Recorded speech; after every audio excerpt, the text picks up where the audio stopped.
Treatment options for gambling problems are expanding across the United States. One common treatment option, and often a first kind of line service, are gambling helplines. These are toll-free 1-800 numbers run typically by states that offer services for people who call in distress about a gambling problem, whether it be their own or for a loved one. When individuals call a gambling helpline, whether it be for themselves or for a loved one who has a gambling problem, what happens is the helpline will put them through an assessment just to understand their situation and figure out the services that are appropriate.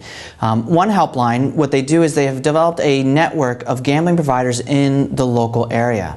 And this helpline, what they do is the caller calls, they go through the assessment, and they offer them the referral to an in-person assessment. It does not cost the caller anything. It's provided as a free service by the state. And we've investigated predictors of who's going to engage and go to these appointments when offered. And what we found are some interesting findings. Primarily, the procedures used by the helpline have a big impact on whether an individual will go to a gambling appointment for this assessment.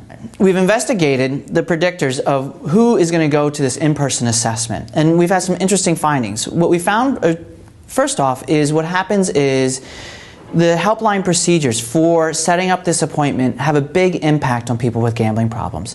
What they do is typically if you have a warm transfer procedure where you immediately connect the person up with services and have the appointment scheduled within 72 hours in the local area, makes a big difference. If that's the case, then the individual is much more likely to go into treatment and make that appointment.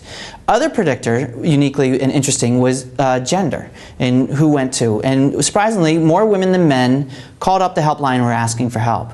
But women, we actually found, were less likely to make the actual appointment. And it raises an interesting question about why. Women in general for mental health problems are more likely to seek help and get help.